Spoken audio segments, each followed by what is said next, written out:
Some of you may be aware of Dr. Wheeler. He shows up to 1 or 2 working group calls a day.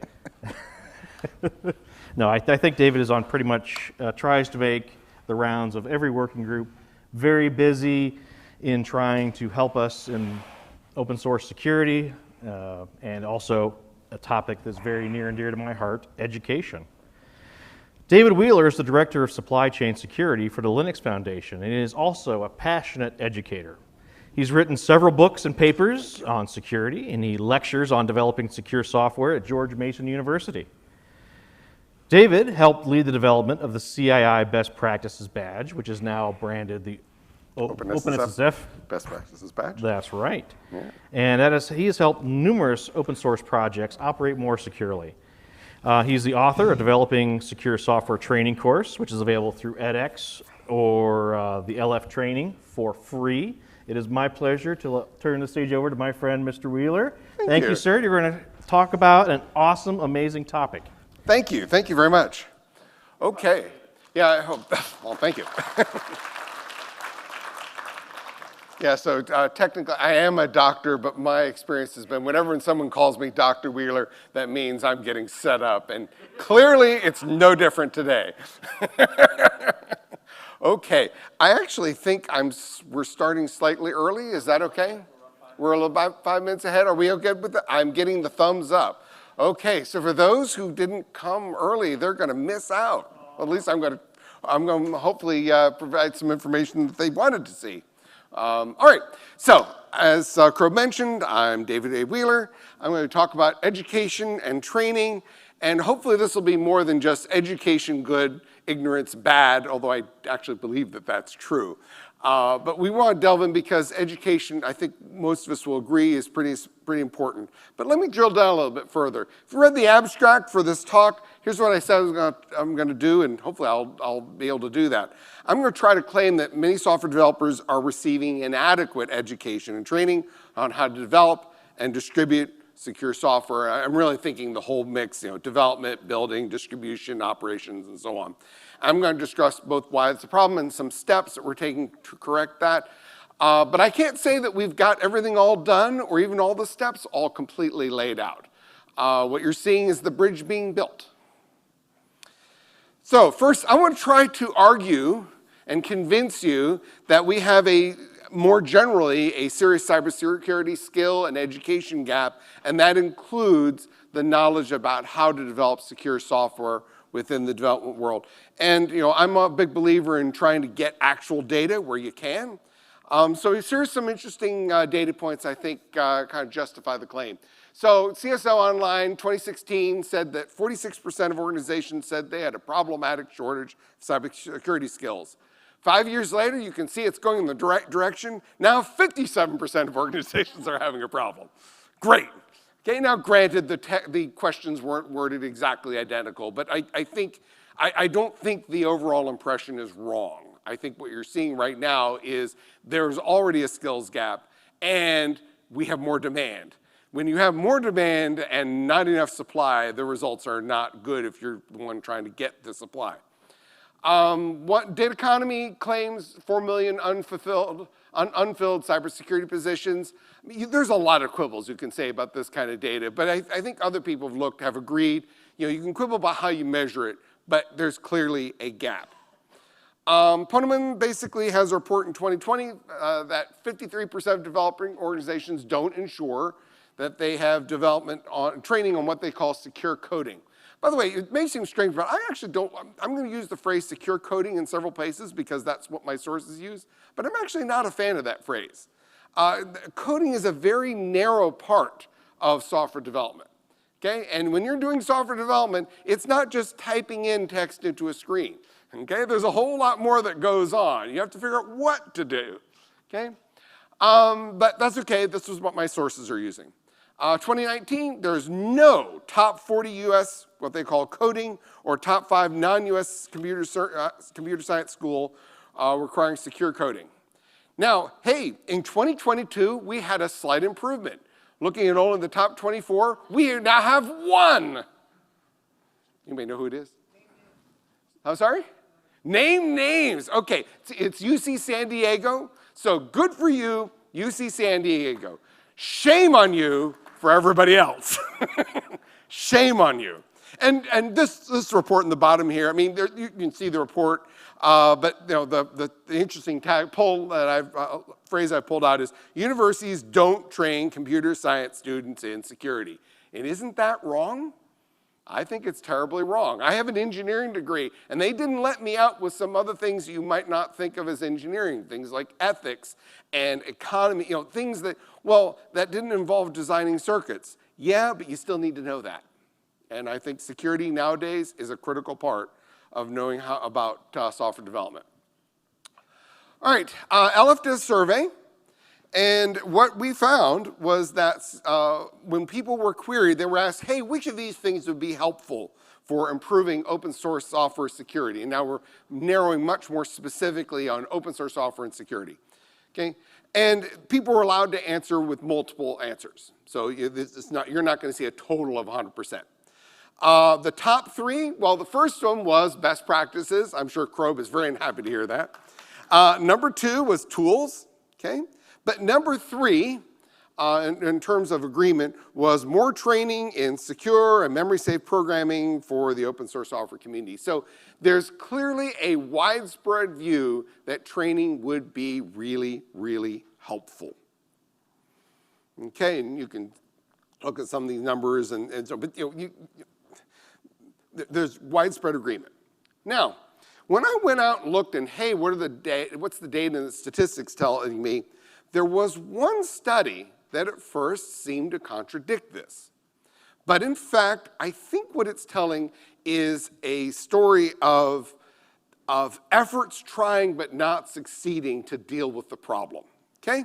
If you go, this is 2022, so this year, Secure Code Warrior survey reports that 89% of their survey takers say that they've received sufficient training in secure coding skills. 89%, that is completely different from what everyone else is saying. Now, whenever you do a survey, it's always possible that the respondents' set is very different from everybody else's set. Okay, and that's a notorious, it's always a challenge whenever you're doing research, okay? And that is, of course, possible for this. But I'm going for the moment just to accept it at face value, because indeed that's a problem for all surveys. So what does this say? 89% sounds like we're done. Well, wait a minute. Mission accomplished. Yeah, let's stand in front of that aircraft carrier. All right. When you look at that next sub-bullet, let's look at what they mean. They say, we've had sufficient training, but most of them are not familiar with the common vulnerabilities. They don't know how to avoid them, and they don't know how they can be exploited. Why do you think that's sufficient? In what world would that be sufficient? If I was a bridge builder and I didn't know the common ways that bridge building fell down, the one thing I know is you should not be hiring me to build a bridge. Okay? If you don't know if you don't know how to do the thing that you're being trained to do, there's a problem, right? Right. Okay, it's more than this. I mean, 92% they need more training on security frameworks. Wait a minute, you said and granted, maybe this is just a very narrow understanding of coding. But guess what? Software development is much more than typing text or drawing arrows, okay? 81% said they do regularly apply what they did learn. Now that's impressive, because it means that whatever they're getting, they're at least finding useful. So the whole idea of, hey, no one will use this stuff, that's obviously not the case, okay? 86% said that it was challenging to practice what they called secure coding. I'm going, why? Why is that hard? You know, buffer overflows. You know, don't write past the buffer. Don't read past the buffer. SQL injection. There's prepared statements and other kinds of things you can use. They're not hard. Okay, if you're having that much trouble, maybe you got a course, but you didn't learn what you needed to know. Now, it's not true that managers don't care. Nowadays, managers are saying they're a lot more likely to hire people with these kinds of skills. So what does this mean? As you can see from my slide, I think that when they say, hey, I'm getting sufficient training, it's not because it's sufficient, it's because they have ridiculously low expectations, okay? I think what's happening Now, I can't, from just the survey, figure out what's happening, okay? I can simply look at the data and the other data sets and try to figure out what's happening. But I have a story that I think, I'll call this hypothesis, that I think explains it. For the most part, our schools are not teaching the fundamentals that they need to know, okay? Our educational systems are failing at education. So what is industry doing? They're trying to quickly ramp up their developers by giving them some quick little courses, maybe an hour or so, maybe a nice cute video. And they're finding even that small snippet helpful. They are using it, but it's not enough. They don't know what the common vulnerabilities are, for example. And so Mary Simpkins has this wonderful phrase. I'm going to steal it, and I'm going to give her credit too, whether she wants it or not. But edutainment is not education, okay? It's okay. Oh, thank you. I'm not against entertainment, not at all. The more interesting we can make our educational and training resources, the better. But that should be the secondary purpose. The first is aiding learning. They did say that one of the top ways to improve secure coding training was get a certificate. Basically, they'd like to give credit. Now again, what this suggests to me is that a lot of organizations are trying to create little in-house programs, but with very short resources. So making short little resources or hiring out for a very short course, and frankly what they're getting isn't what they fully need. How do they prefer to get this? They want codes, they want to see code samples, they want to see annotations, they want it self-paced, okay? Articles, books, okay, multimedia if you can, but that's the kind of thing they're looking for, okay? And so this is this wasn't what, all the other data says X, this seems to say not X, and I think what this gives us is a more nuanced understanding. There is a problem, people are trying to fix it within their organizations, but it's not working yet. But there is some hope because even these, what frankly seem to be pretty terrible courses, they're still finding useful. So let's do better, okay? But you could say, and although most people don't really fight that hard about education, there are some folks who have kind of questioned it, and it's fair, question your assumptions.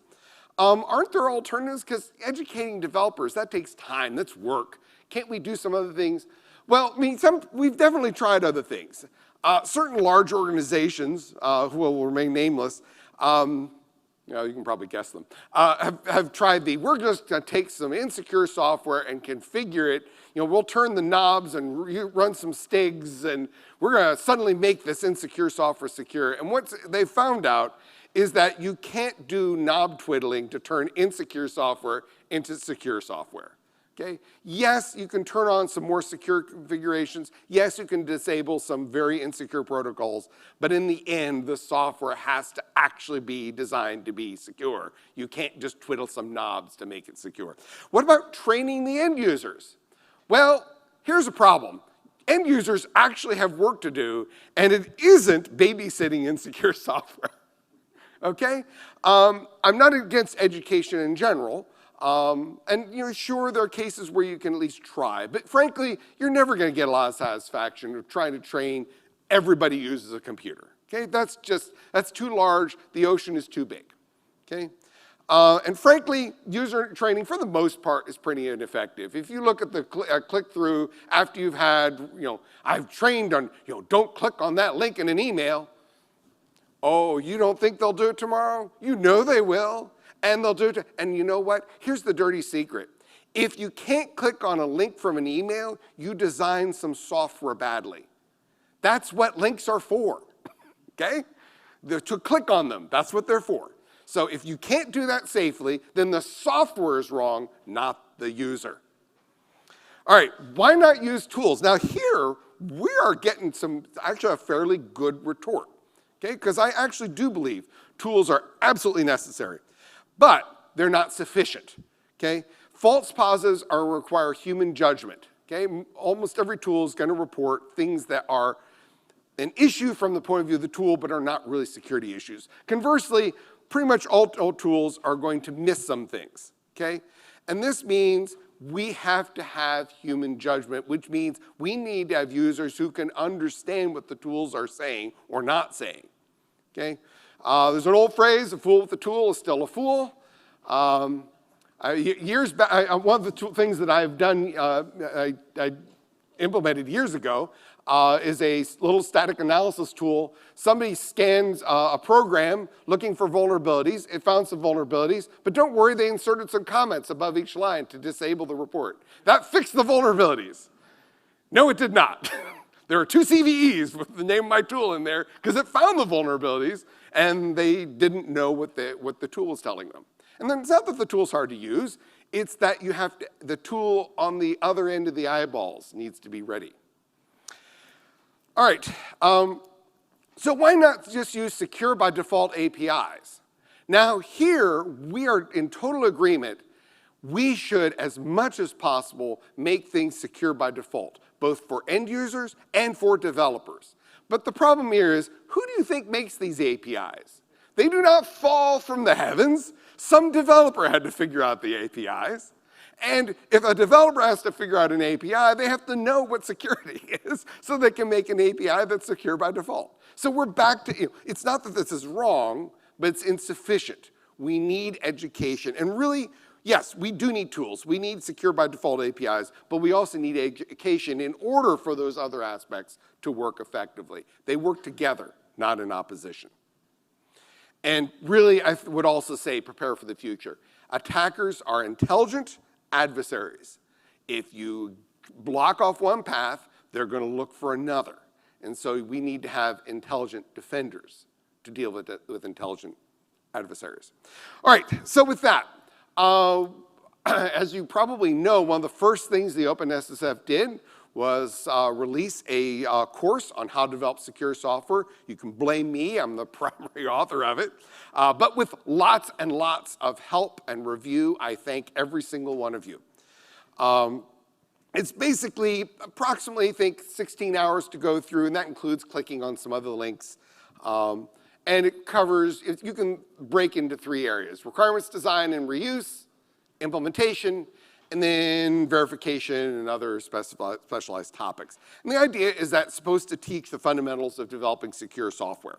And it's not specific to open source software. Turns out open source software is software, okay? So the necessary issues in developing secure software are true for all software. So it covers things like design principles. There are basic principles that are many decades old now from Sulzer and Schroeder. They're still true.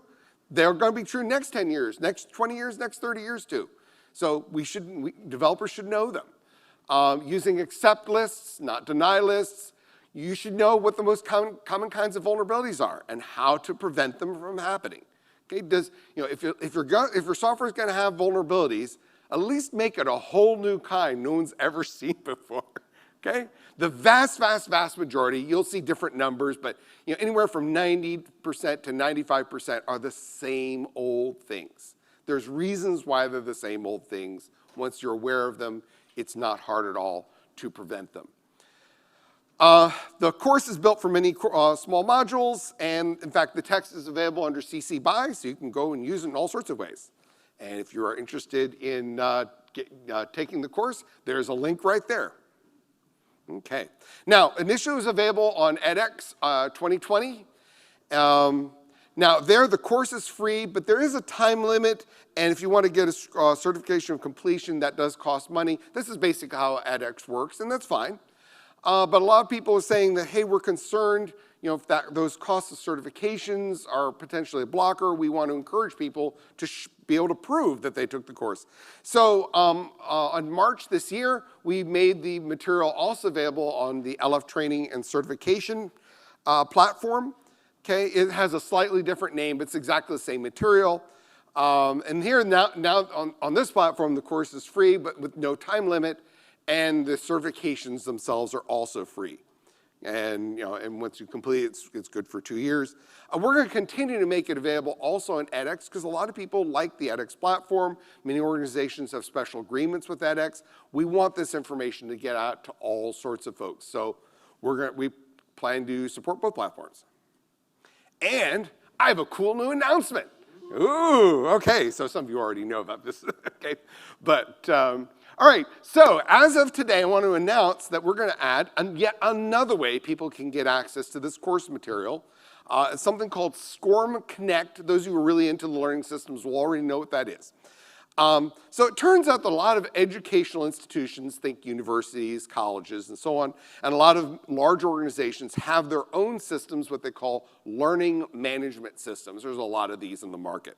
And they basically enable you to track your employees or your students in terms of what courses they take, make sure they get certain things, and, and track and so on. So we're now making the Developing Secure Software course available via SCORM Connect so it can be directly incorporated into those learning management systems. So if you're in a large organization or a university, you can just click on it through their system. It looks like it's embedded as part of theirs, but in fact, it's the material that we've already developed.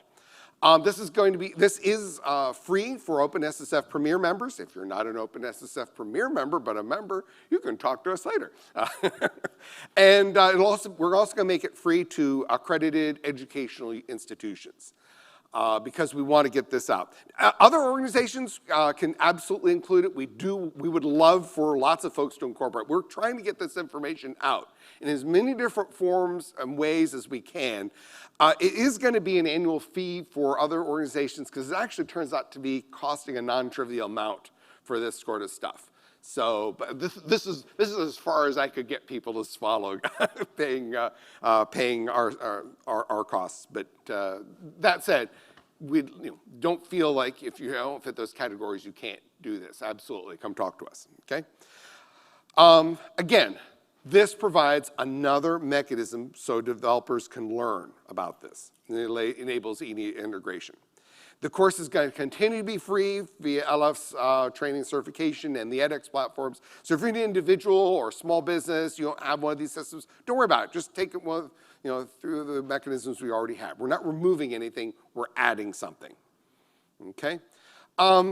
Quick technical explanation for those of you who are really into this. In the educational world, SCORM is a common format for training materials. It's been around for a long time. If you want to put the learning materials, quizzes, everything else in that kind of form. SCORM Connect is a weird form of the SCORM file. It's a standard format and it omits all the content. Now, how does that work?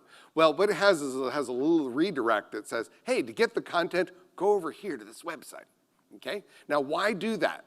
Because that way we can update the material, and instead of trying to convince people to update their material, we can rapidly update material as new information or as fixes become available. Okay? So, all right. That's not by only means the only educational resources. Okay? OWASP has the Security Knowledge Framework. The OpenSSF has actually provided some funding to that group.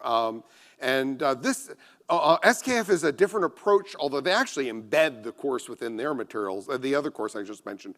But what's interesting about them is they do hands-on code experience. The pro, of course, is when you do hands-on, you learn better. The con is that takes a lot longer. So, there's pros and cons to all sorts of approaches. But that's a pro if you're willing to put in the extra time. SafeCode has some very nice training materials. There's various expensive materials. I should note related that the LF plans to soon release other courses on SigStore and DevSecOps. I can't say more yet, but it's coming. It's coming. Okay. Now, earlier Brian mentioned the 10 streams in the mobilization plan. Stream 1 was specifically about development, education, and certification. Okay? So what I just talked about, the course, is a part, a support for that broader goal. And here's, if you look at the stream, here's some of the things that it mentions. Basically, relatively few software developers get serious formal training. That survey notwithstanding, I think those don't count for many cases. If you don't know what the common vulnerabilities are, you got a problem. A small amount and ideally more.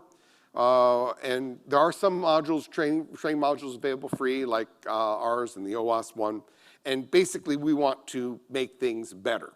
So there's 3 parts to it. The first part is collecting and curating content. Let's get what's already available, okay, and make it easy to find, easy to use, work it together. We very much intend to build on the course I just mentioned, the Secure Software Development Fundamentals courses, but absolutely add and do gap analysis. Second part is to expand training, okay, where we want to deliver training across industry. We want to partner. Okay, we are not everywhere. Nobody's everywhere. So we want to partner with everybody, lots of different kinds of organizations to get the word out. Have unified certification approaches, because if everyone understands what something is, it's a lot more likely people will want to get those kinds of certifications. And finally, reward, incentivize developers. Working with major hubs for open source software development, GitHub, GitLab, and so on. Try to offer some financial incentives, working with job boards. Well, it would be very cool. We don't have this yet, but I think it would be very cool if, for example, you went to Indeed or LinkedIn and you could say, oh, that developer has that certificate. Okay?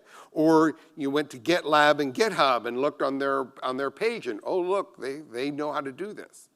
I think I think that would be awesome to be able to start to see that. And creating some sort of tiered badging system with escalating rewards of some kind.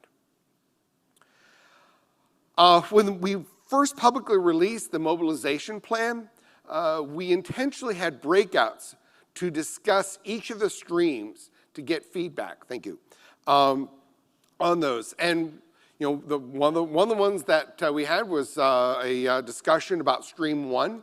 Lots of great comments. One that particularly struck me, I'm not sure how to deal with it, but I find it very intriguing, was really a push to say, hey, wait a minute, most software developers learn a lot of how to develop software before they even hit college or universities, if they go do them at all.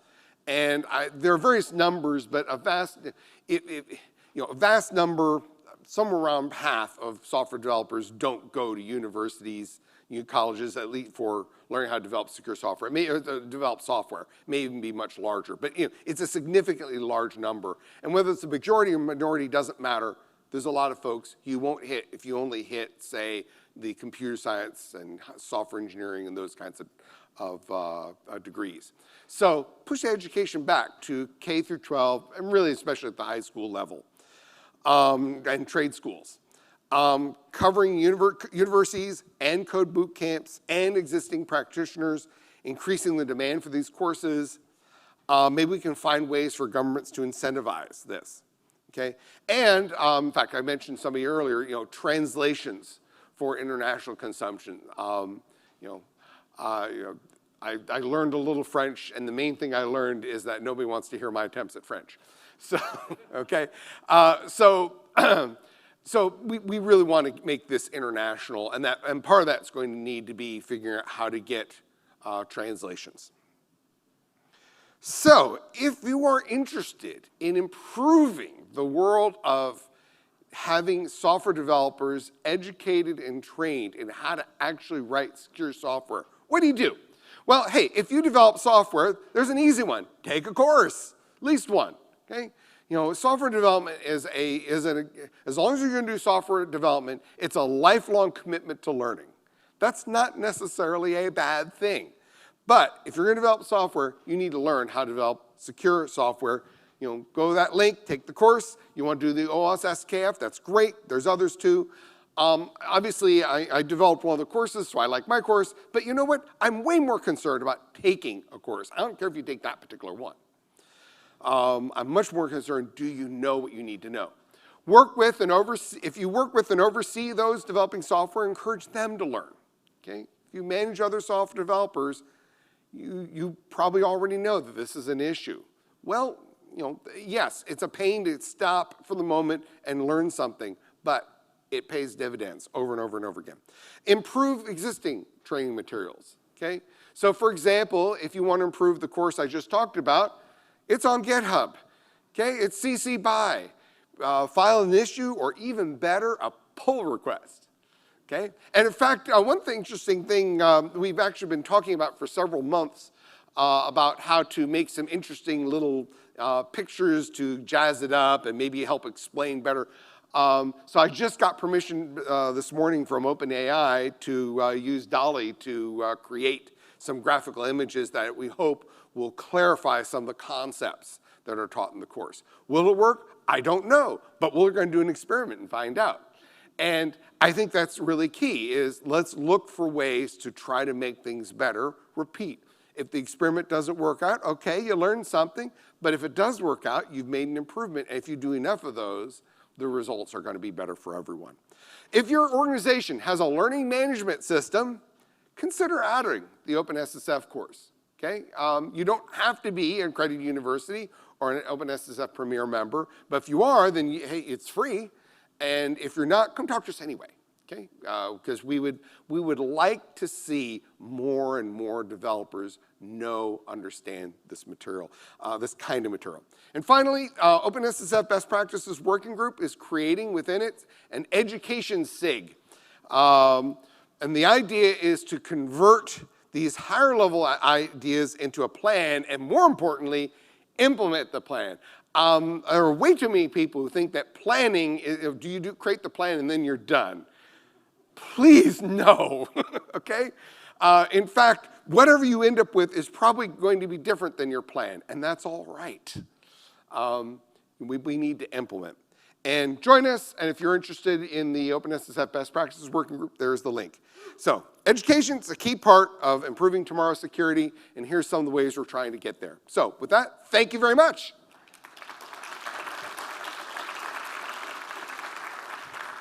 All right. Do we have time for one question, or?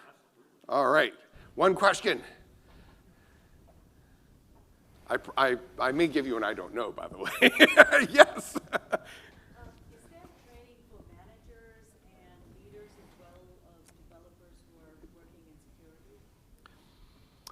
There probably is. This course wasn't particularly designed for, although it does depend on the kind of management you're doing.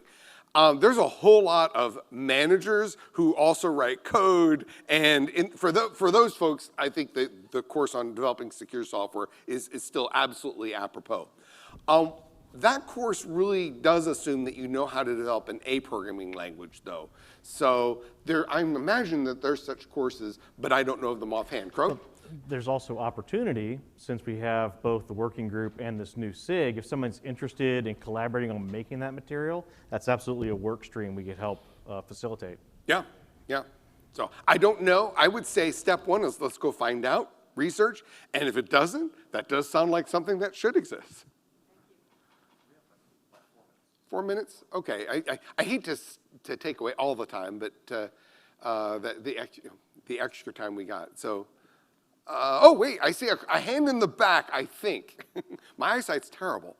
Does your training suggest the use of SBOMs as part of the software development lifecycle? Does the training suggest the use of SBOMs? Yes! All right, so that was easy. Yeah, it talks about SBOMs, and not just, and more importantly, what they are and why. I will quickly, yes, I see Mr. Friedman. I see Alan's very happy about that. I will quickly note, though, that just having an SBOM does not suddenly make things secure, and I'm sure you'd agree with that, too. You've got to actually use, an SBOM simply gives you a list of materials. When you receive it, you're going to have to do something with that information, like look at it and run a tool and say, hey, are there known vulnerabilities? Should I worry about those? And are some of these components hideously old? Does this suggest higher risk? So SBOMs don't tell you the risks. They give you the information necessary to help you identify potential risks. Yes, sir. Point out that the SB and SBOM does not stand for silver bullet. Actually, let me repeat that for those. SB does not stand for silver bullet. Totally agree. Yes. So, as you develop this training, is there resources or a plan to sort of see capturing efficacy of projects that are using more training, somehow making some metrics of the software, the quality of software being developed? Yeah, the challenge, more generally, it's very, very difficult to capture metrics. People don't want to report a lot of things, so we don't have like, before and after analysis, that kind of thing. It wouldn't be a bad idea, but I'll be honest, right now, the state of education is so woefully bad that, or actually basically non-existent for most developers, or at least, it's on the level of, I took a course, but I don't know what the common problems are, and I don't know how to deal with them. So given that, I don't think right now we're very worried about it. The state is so bad that anything is going to be an improvement, and so we haven't focused on that. But I do think as we go on forward, it would be great to try to measure, A/B testing. We do it this way, do it that way, which is more effective. But we haven't made any plans for that yet. Okay. I think I want to try to exit off so somebody can do the sync with their thing. So thank you very much. Everyone, David Wheeler.